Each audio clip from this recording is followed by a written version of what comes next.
You're Jane. Nice to meet you. I work with Ellen at City Hall. Okay. You've done a nice tribute to your mom here. Together. Yeah. Nice. Yeah. This is another brother, Jeff. Hi.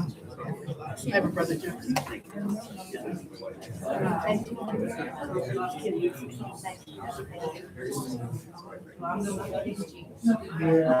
Yeah, this is, it's funny because you have Jeff, you have a brother Jeff from the family.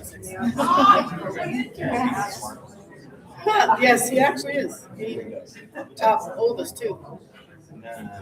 Well, you're the oldest. You're the oldest. That's right. I won't go too long because you're going to start.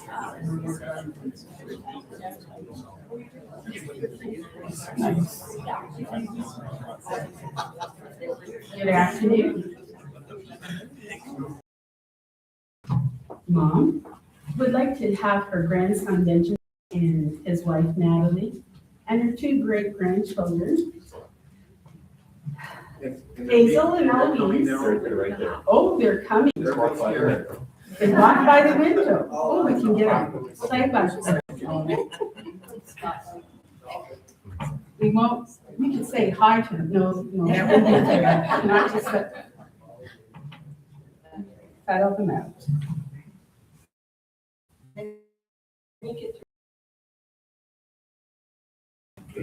Thank you, Ellen. Yes, I will get to ring the bell. No.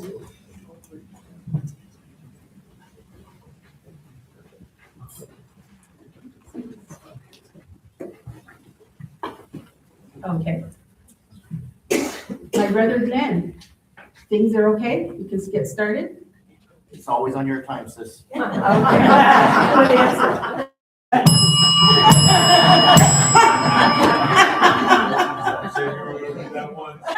Oh, I did it 3. No. Welcome to everyone present in this room and to those that are watching live stream, such as Aunt Nettie in St. Louis. We have come together today to celebrate Rena Cunningham, her life with a sharing of memories, laughters, and tears. Okay, I've just started to provide tears. I'm Jane Cunningham. I'm the eldest child of Rena and George. My siblings are Richard, there, in Victoria, BC, Ellen, in Consicon, she's at the end, Jeffrey, and his wife Anne-Marie, and daughter Delaney, Glenn, thank you, and his wife Marie, his daughter Emily, and son Benjamin, Natalie, Hazel, and Eloise. And then the youngest, Caleb, he lives in Victoria, BC. I live across the creek and up the hill from Ellen. Now, I realize many of you may not have seen us in many years, so I felt it was important so you could at least see the back of their heads.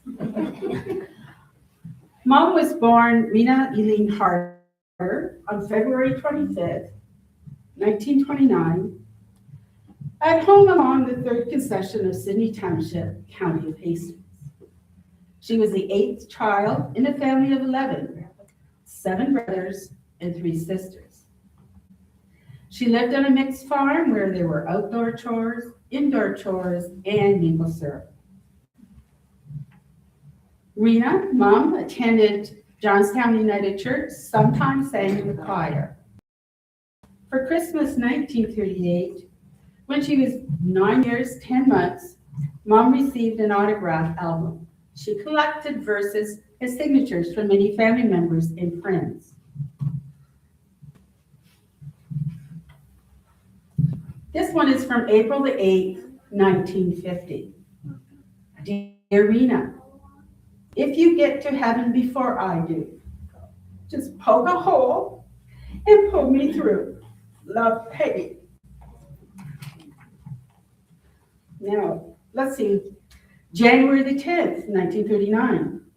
Dear Sister Rena, when you are married and have a pair of twins, don't come to me for safety pins. Your sister Nettie.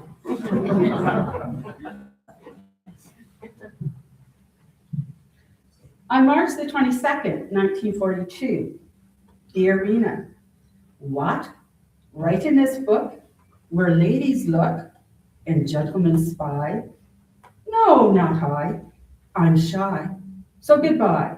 Your friend, Thelma Way. In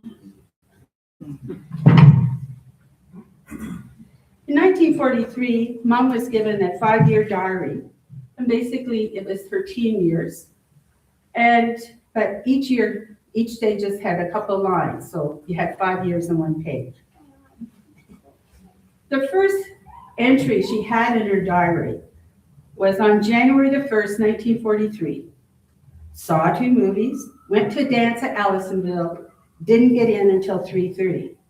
I have to say, when I read that, I went, what? And then I suddenly realized, going to dances, she probably was with 2 or more of her brothers because they were driving the car. I found it interesting that Mom saw a movie and she wrote down the name of the movies every 2 to 3 weeks. She read books. And when the house parties, her dad played the piano. She saw her mom sewing. Chores she did were ironing, keeping house, picking berries. She would visit her sister Clara in town, visiting relatives and neighbors, playing the piano. She talked about playing cards and board games. In winter, talking about skating and tobogganing. Summer, she wrote about swimming in the Trenton River or Oak Lake. She wrote a couple times about teasing her brothers, writing letters, attending dances every month or 2 in locations like Walbridge, Frankfurt, Trenton, and Allisonville. And of course, she talked about going to school. The one thing I found interesting in her diary was she talked about washing her hair. And in her early pictures, she had very straight hair. So I think she decided a little more wave. Mom always curled her hair. Then Jeff shared a story that he was with Dad. They were shopping in Simpsons. Dad bought a portable hair for Mom, but Jeff got to carry it as they were going around. In the dates, I found of interest. In August 43, Mom wrote new ration books out. May 7th, 45, war was over. July 13th, 45, learning to crochet. June 26th, girls baseball team organized. December 31st, 46, I know she talked about attending her brother's baseball games and sometimes kept score. She mentioned that she traveled by bus to visit Uncle Doug when he moved to Sunderland area for work. Mom wrote she enjoyed the activities and fellowship of the Junior Farmer and Junior Institute organizations. Mom was a social person, enjoyed meeting and interacting with people. The quotes Mom had was called Recipe for Love. Half ounce of love, 4 sweet lips pressed together, a half ounce of kissing, a half ounce of teasing, a half ounce of squeezing. Bake in a dark corner, serve hot in a young man's or woman's arms. Rena Harder met George Cunningham at a dance at Tobes County Gardens, Rossmore. Not sure what year, but let's say 49. They were married on July the 14th, 51, and the ceremony took place at the Harder home. One of the songs played at the wedding was Always, and I thought, well, what is it? I found what I hope is the music, but I'll just read the lyrics. I'll be loving you always, with a love that is true, always. When the things you plan need a helping hand, I will understand always. Days may not be fair always. That's when I'll be there.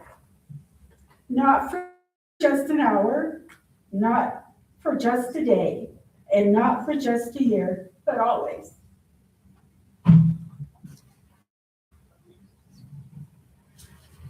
Rena and George's first home was a rented stone house on Melville Road in Prince Edward County. I was told the other night or reminded that there was no electricity, no running water. And for a housewarming gift or wedding gift, they got a couple of oil lamps, which still exist as housewarming gifts. Mom had to carry water from the well to the house. Their next door neighbors were Keith and Bernice Blakely. They visited back and forth, which included playing canasta. Even after Mom and Dad moved, they visited. In 1956, George and Rena purchased the property with a house and buildings. The location was Part Lot 91, 3rd Concession in Millersburg Township, Prince Edward County. It was the only house on the road. In 1970, yellow siding went on, the new extension, and the original house. When 9/11 came into being in the county, the side road was named Cunningham Road. We're now at 1963. There are 5 Cunningham children. Mom has us do chores and tasks, depending on the age and skills. My brothers debate about the skills, but Ellen remembers helping with making cookies. Is rolling the ginger dough balls in sugar, putting them on a baking sheet, using a fork to flatten the peanut butter dough balls. Being the eldest, I sometimes got to change the youngest cloth diapers and put the soiled ones in the diaper pail and use diaper pins to fasten the clean diapers.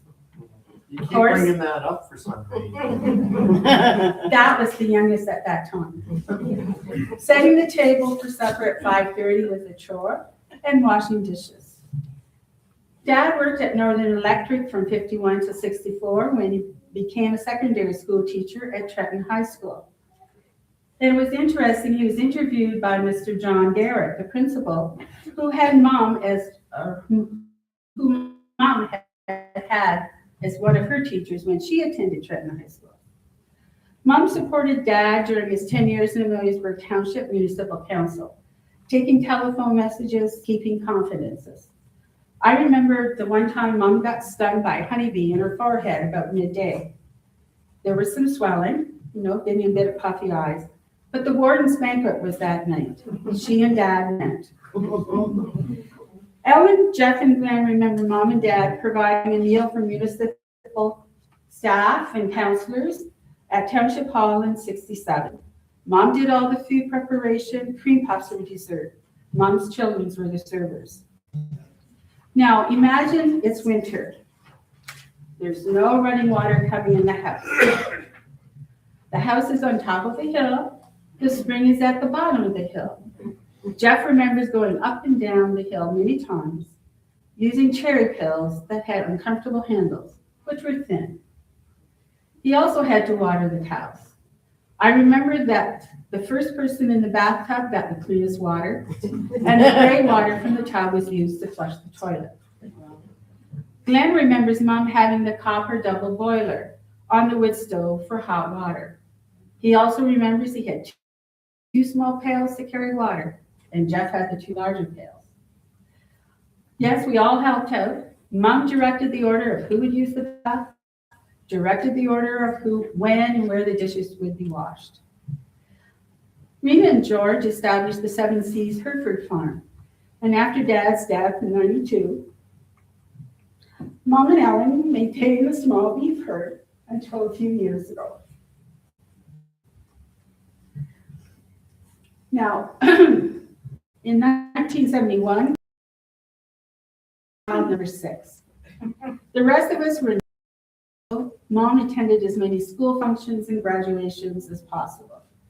Mom commented when any of her children were out with the car at night, she never really went to sleep until she heard their homecoming.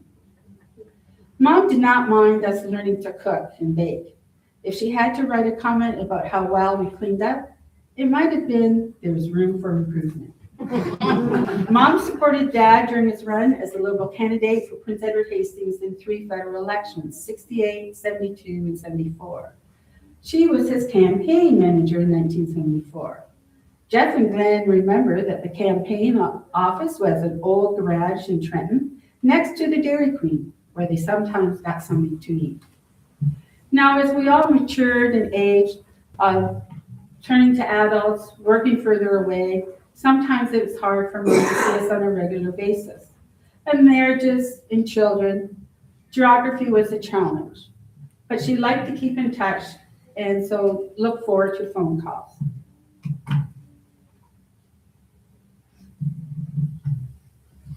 I thought it was very interesting about Mom's education. She attended SS number 6 Sydney Township School. It was 1 room. In 1938, Ellen commented that the teacher took the whole school to see Snow White and the 7 Dwarfs. It was the first color animated full-length film. Mom saved a couple of her report cards, which showed she did well academically. And many years later, Mom helped organize a Johnstown School reunion. In 43, Mom wrote high school entrance examinations. That's right, she had to write examinations to get into high school. In July 6th of that year, she was issued a high school entrance certificate with honors. She thought about going to high school. She did. It started September the 20th, 43 at Trenton. She rode her bicycle every day to and from school. There was a group of friends that sometimes traveled with her. If it was really bad weather, her brothers would pick her up. One time when Emily, the granddaughter, was visiting Ellen, Mom and Emily were driving by the old Trenton High School. Mom said she rode to school every day. Emily's question at that time was, "Where did you tie up your horse, Grandma?" She clarified she rode bicycle. I found it interesting that Mom wore a school uniform, and in the winter, she actually boarded in Trenton to go to high school. She wrote her grade 13 exams in 48 and was successful. In 1949-50, Mom went to Peterborough Normal School. Normal meaning the norm or standard. The name change in 53 was to Peterborough Teachers College. Mom commented several times that she learned to print at this time because she was taught cursive writing in elementary school. Mom kept a reference book that she made about teaching crafts, which is on display. She had a student number, 57. Because I was wondering why she was writing 57 on all these documents. Now I know. While learning techniques, teaching techniques, lesson plans, etc., she met Lillian Cunningham. They became best friends, and on some weekends they would visit each other's family's home. And yes, Lillian Cunningham was the sister to George. And some of you from the Johnstown area will remember Lillian Cunningham because she married John Sandercott and taught at Johnstown Public School. Mom passed her professional exams and was out teaching before she started the school. Well, I should say before, not before. But in 1990, Mom, along with another classmate, organized the 40th year reunion of the Peterborough Normal School. They hadn't met before, so since then, there's been several other reunions. Mom was organized, planned, things were probably more on time than what I've done today. In 1950 September, Miss Rena Carter had her first teaching job at SS 18 South Marysburg, Royal Street. Mom wrote she had 32 great pupils. She cherishes the table lamp she received as a parting gift, which still exists today, and we have a picture of it over there. Ellen took the table lamp out to get fixed a year or so ago for a new shade and heart. When she got home that night, the first thing Mom asked was, "Where is my lamp?" Her second teaching job as Mrs. Rena Cunningham was at SS 18 in Millersburg, North Lakeside. That year, she had 11 students, 2 of which were 5 years old. She then stopped teaching. She was raising a family. Didn't go back to teaching until about the mid-1960s, where she supply taught. And Rendersville, grade 5 and 6, she supply taught for Marlene Corfield, who was on maternity leave, which was a thing in the 60s, maternity leave. But they're all the schools she supply taught were in Millersburg. Jeff and Glenn remember Mom supplying at Kenting, sometimes in her classroom. Now, Mom had this quote she said, I'll just take a couple of excerpts. "You might be in education if you want to slap the next person who says, all your holidays and summers free. You might be in education if, when out in public, you feel the urge to talk to strange children and correct their behavior. You might be in education if marking all A's on the report card would make your life so much easier. You might be in education if you've ever had your profession planned by someone who would never dream of doing their job." Living in the community of on Salem Road, which was the 4th concession of Millersburg, Mom joined the Salem Church and was active in the school Sunday, because it was just made out of Bristol board or recitation. In 1964, Mom became a troublemaking leader for the Consecon Club. Teaching was an asset. There was a range of projects. She had a co-leader. They met in homes, halls. The food projects tended to be in homes. Sometimes the unexpected would happen. For example, a bare leg dangling from the ceiling through a stovepipe hole. Mom joined the Consecon Women's Institute in 1966. Being a 4-H leader created an interest for her in WI. She wrote, enjoys the WI because it's learning and involved organization. And since everyone is welcome, has a broad base. As an active WI member, she helped on different projects, on different executive positions at the branch, and different levels at the district, area, and province. And as she aged, we're talking into late 80s and 90s, she became less active.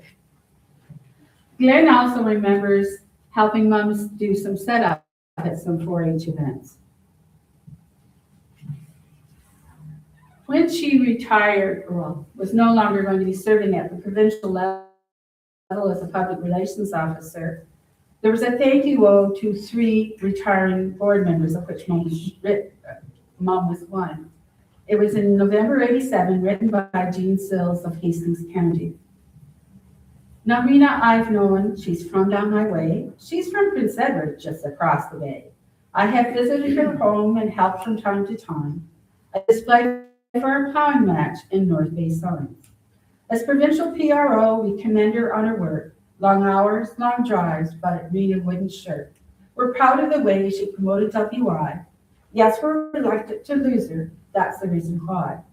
The Agricultural Museum was part of Rena's role. Meetings in Milton or off to Guelph she'd go.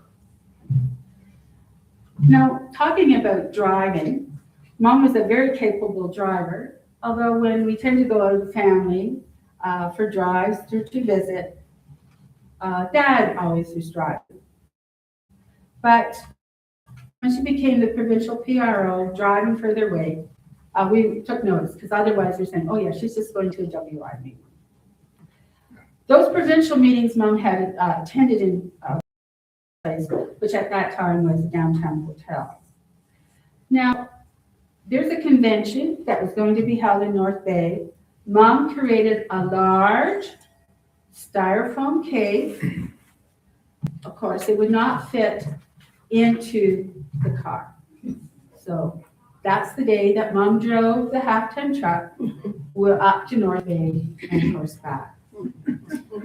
Now, there's a story of Mom acquiring her driver's license. Dad and Mom are at the license bureau. Dad gets his license renewed. The issuing agent asked, does your wife want a license? Dad asked. Mom says, yes. The issuing agent asked my dad if he would drive with her. He said, yes. The issuing agent gave Mom a license. Now, when Mom was in her 90s, she made the decision not to renew her driver's license. As she said, she was not comfortable and was not always sure about the route. After one of her family members, I went, yes, because she made that decision. Mom had an end-of-life plan. She made it very clear early on that she did not want to live hooked up to machines.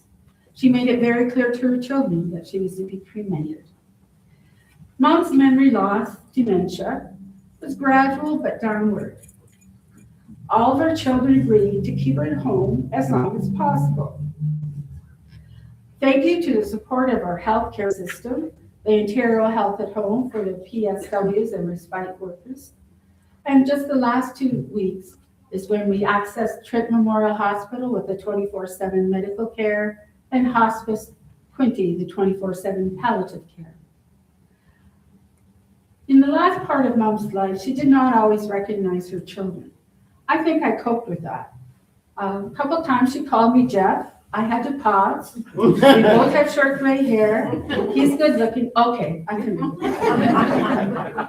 I found it very difficult that she did not remember her husband, George. And that's just how dementia is. I was teary-eyed and happy on the first Monday of February of this year when a night nurse asked me, who is George? Your mother was asking for him in a very lilting voice. I thought for that brief moment, Mom was having a pleasant memory. Mom's end of life was peaceful, pain-free, comfortable, dignified, and private.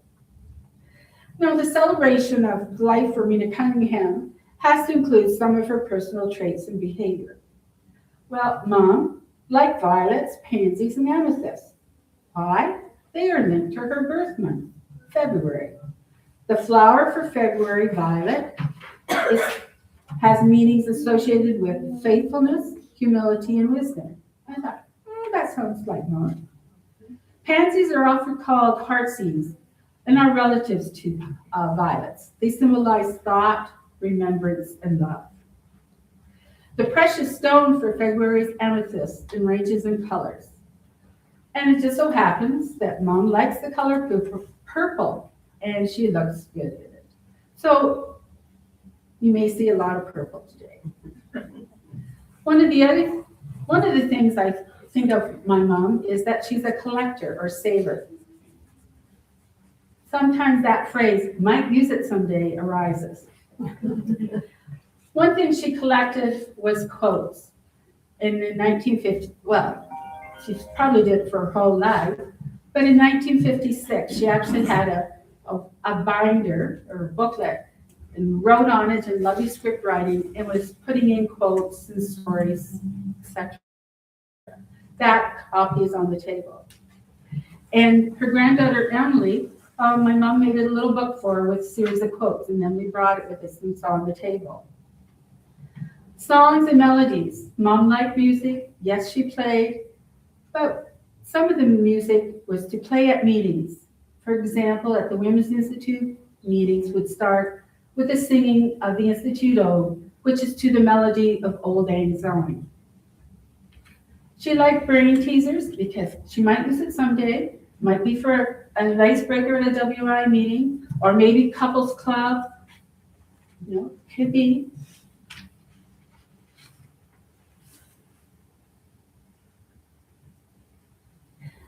She saved cards, and some of her Christmas cards she recycled by putting them in holes around and adding a crochet edge, and it became a decoration. One of the things Mom saved, we turned out, was when Uncle Win and Aunt Teresa visited Mom several years ago, and they brought a honey pail. It was filled with coins. It had Mom's name on it, so she had been saving coins and put it away safely somewhere in the house where she was living. When they returned that honey pail to Mom, the silver was high. Mom sold it, and she bought something just for herself, a little desk. Mom was determined.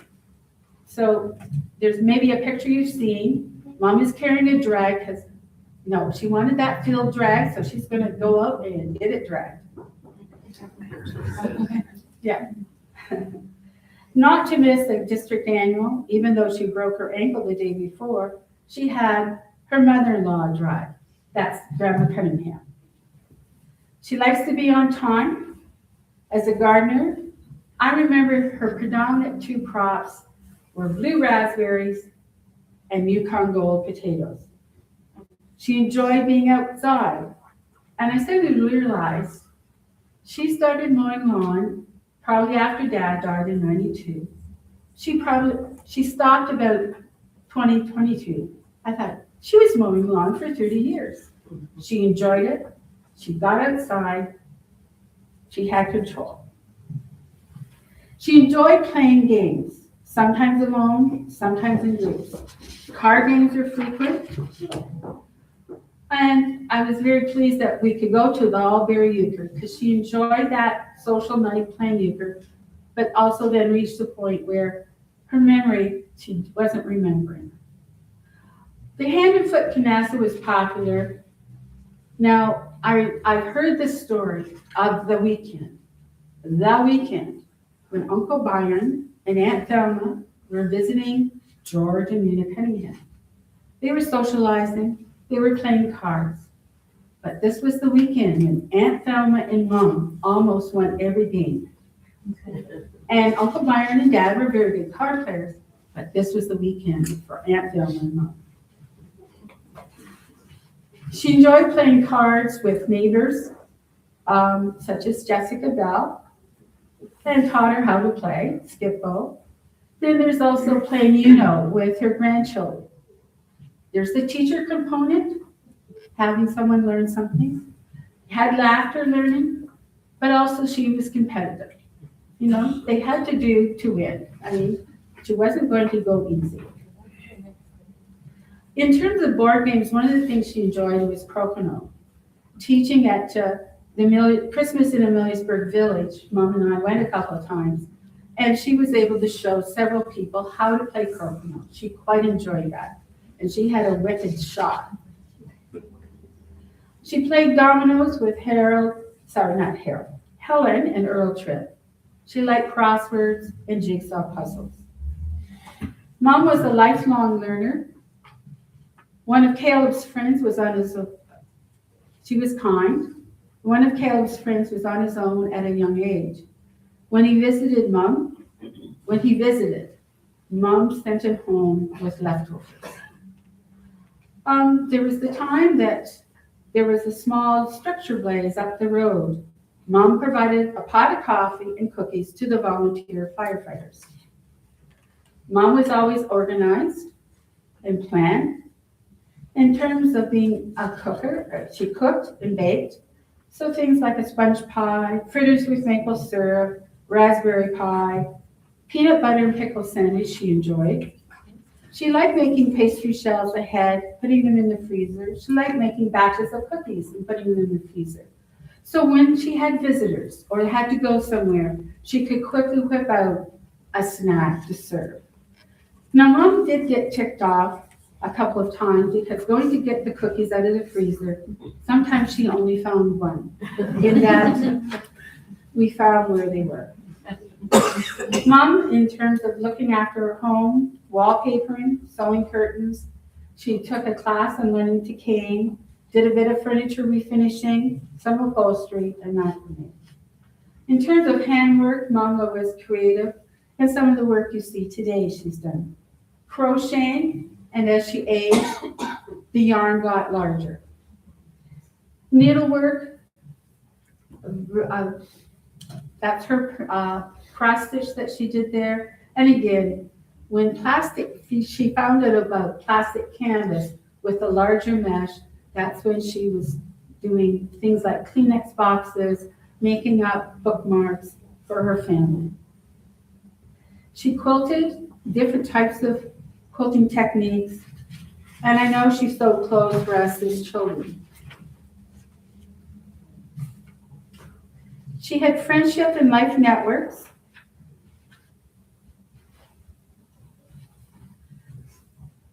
And one of the community groups they involved in that had a long-standing friendship was the BBC Club, the Couples Club. BBC stands for Burr, Barman, and Crofton. They met monthly at Burr School. Mom and Dad joined in 1951, and they stayed members or participated for 30 years, even after they moved out of the area. So there were social activities, summer euchre party, New Year's dances, and hospitality included tea or coffee and some snack at the end of the evening. Now, Glenn remembers Mom making special cookies to take and being told which cookies he could and could not touch. One of the closest friendships Mom had was in her with Ray Swan, who was a Women's Institute member.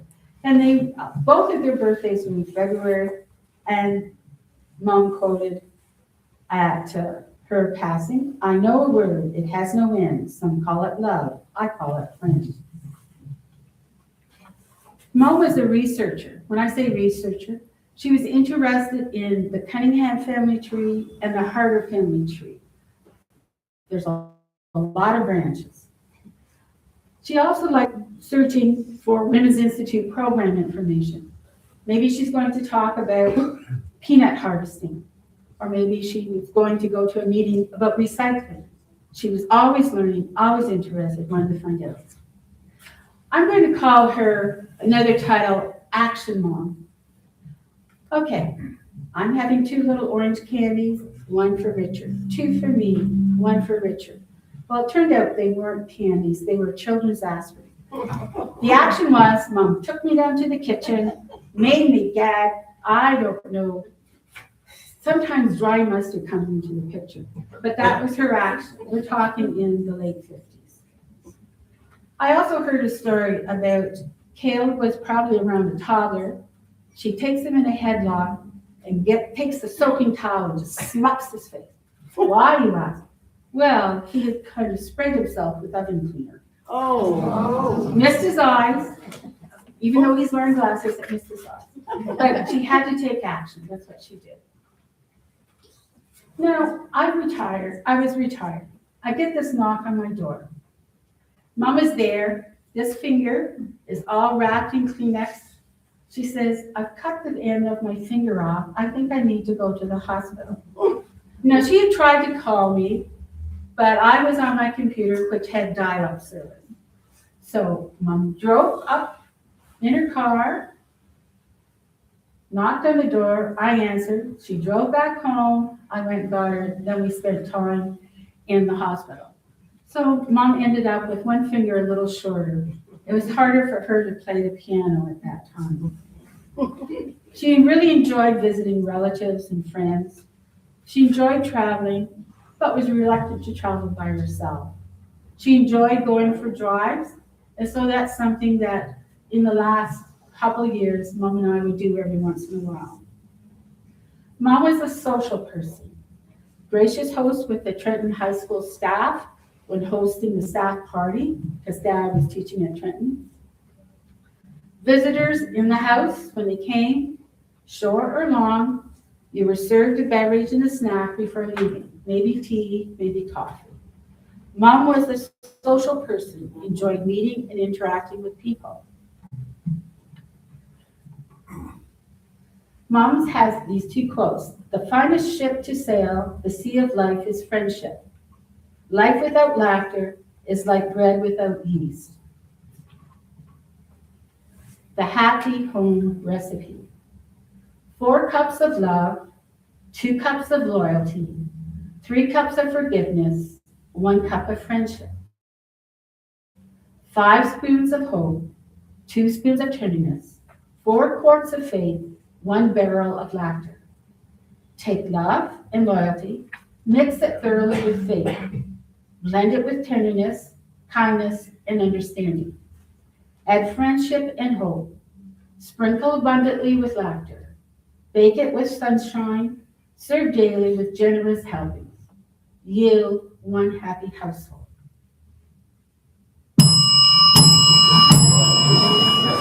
I now turn it over to Ellen.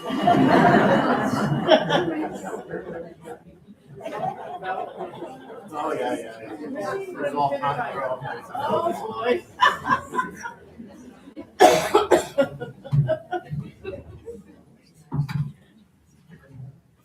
Mom made sure if you visited the Cunningham, you enjoyed conversation, games, and refreshments. Since there is no time for a card game today, please pick up a deck of cards from the basket located by the front door on your way out to create new memories of enjoying card games with family and friends. Mom would like that. The refreshments today consist of cookies that Jane has hit on. I made some because they brought back memories of ginger cookies and peanut butter cookies. And the rest, I have Wanamaker's Bakery, made everything else. Raspberry tarts, remembering the many berries she grew, picked, and made into pies.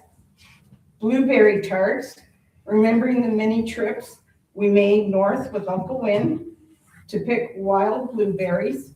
And in later years, Uncle Win would pick at blueberry patches and bring some to Mom. She'd freeze most, but always made a pie for Uncle Win.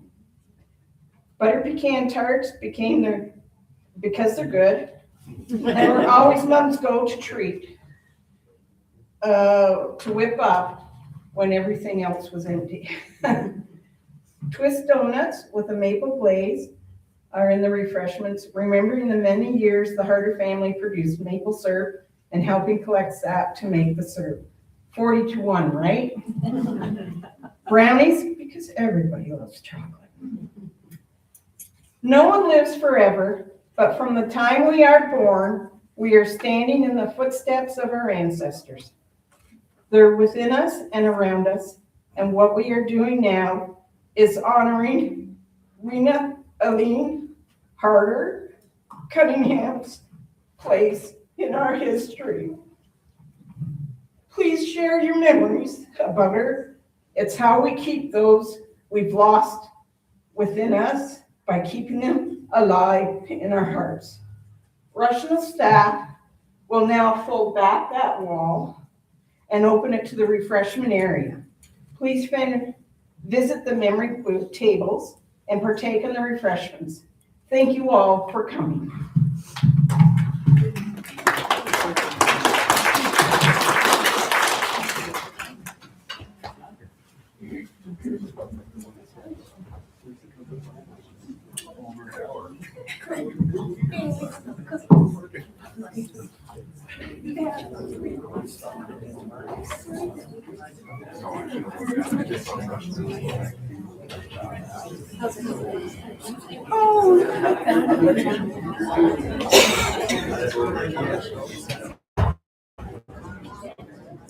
Oh, good. You got yeah, retirement's gonna say. I like you not setting goals. I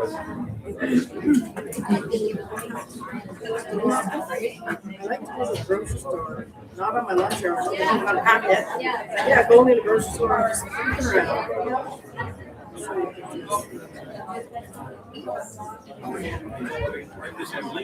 That's the little guy. Yeah, he's Buggins' sister. That's Brett, who is the police.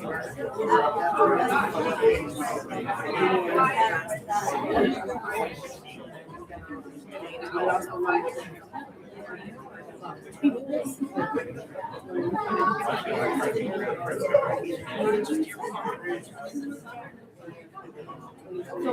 Yeah.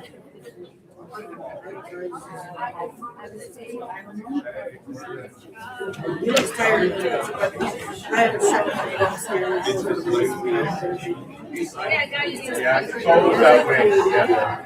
And here's the went to the super house. Yeah, Brett Butler and Mila is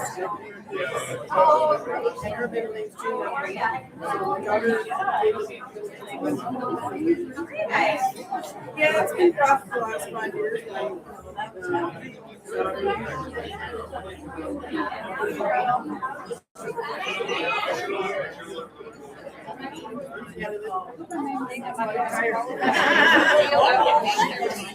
It does. Yeah, yeah.